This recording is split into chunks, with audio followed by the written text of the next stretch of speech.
Supply contractor association అత్యవసర సమావేశం నిర్వహించారు. 8 నెలలుగా వైసీపీ ప్రభుత్వం బిల్లులు చెల్లించలేదని కాంట్రాక్టర్లు వాపోయారు. అప్పులు తెచ్చి అభివృద్ధి పనులు చేశామని వాపోయారు. చివరి నిమిషంలో నిబంధనలను మార్చి బిల్లులను ఆపారంటూ ఆగ్రహం వ్యక్తం చేశారు. కాంట్రాక్టర్ల సమావేశానికి సంబంధించి మరింత సమాచారాన్ని మా ప్రతినిధి ప్రసాద్ అందిస్తారు. వైసీపీ ప్రభుత్వ హయాంలో అనేక అభివృద్ధి పనుల్లో భాగస్వామ్యం కూడా ఇంతవరకు బిల్లులు చెల్లించకపోవడంతో అనేక మంది కాంట్రాక్టర్లు ఆవేదన వ్యక్తం చేస్తున్నారు. అధికారులను కలిసి పాలకులను కలిసి విజ్ఞప్తులు చేసినప్పటికీ కూడా బిల్లులు చెల్లించకపోవడం, అయితే భవిష్యత్ కార్యాచరణ ఏంటి, ప్రభుత్వాన్ని ఏ విధంగా వినియోగించున్నారనే అంశాలపై మాట్లాడేందుకు మనతో చాలా మంది కాంట్రాక్టర్లు ఉన్నారు. సార్ చెప్పండి, ప్రధానంగా ఈ రోజు యొక్క సమావేశం యొక్క ముఖ్య ఉద్దేశం ఏంటి, భవిష్యత్తు ఎలా ముందు వెళ్ళబోతున్నారు? సార్, ఇది మెయిన్గా అందరం కూడా ఇక్కడ గ్యాదర్ అవడానికి మెయిన్ కారణం ఏంటంటే సార్, జలజీవన్ మిషన్కి సంబంధించిన వర్క్స్లో కొంత డిస్టర్బెన్సెస్ ఉన్నాయి. ఆ డిస్టర్బెన్సెస్ క్లియరెన్స్ కోసం ఒకసారి అందరినీ కలిసి దానికి ఏ విధంగా ముందుకు వెళ్దామని అనుకోవడం కోసం ఇక్కడ గ్యాదర్ అయ్యామండి.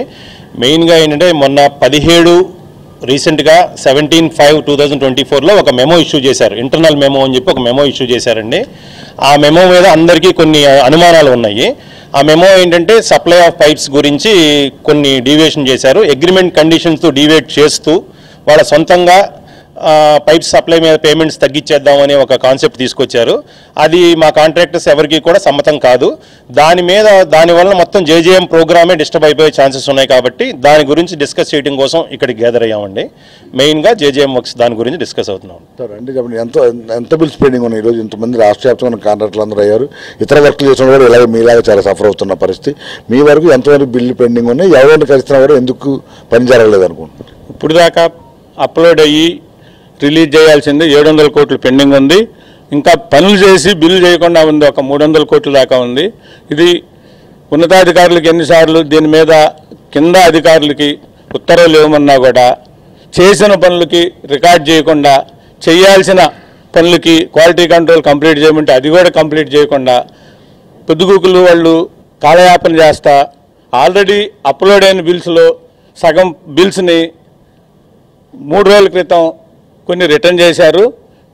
ఎందుకని దానికి అడిగితే ఆల్రెడీ మేము ఒక 5 రోజుల క్రితం మేము ప్రిన్సిపల్ సెక్రటరీ గారిని, ఈఎన్సీ గారిని కలిసి ఇమ్మీడియట్గా మీరు పెండింగ్ బిల్స్ రిలీజ్ చేయండి, దీనికి గత సంవత్సరం బడ్జెట్ ఉంది, టోకెన్ నంబర్లు ఉన్నాయి, కొత్త సంవత్సరంలో కూడా ఆ టోకెన్ నంబర్లు మైగ్రేట్ అయినాయి, మీరు ఫైనాన్స్ డిపార్ట్మెంట్ అధికారులతో కలిసి అది రిలీజ్ చేయడానికి తగిన విధంగా స్పందించమన్నా కూడా ఈ రోజు వరకు స్పందించకుండా మేము బిల్స్ అడుగుతున్నాము, కోర్టులకు వెళ్తున్నామనే ఉద్దేశంతో ఏదో ఒక మెమో ఇష్యూ చేసి కాంట్రాక్టర్లు అందరూ గందరగోళం సృష్టించడానికి ప్రయత్నం చేస్తున్నారు.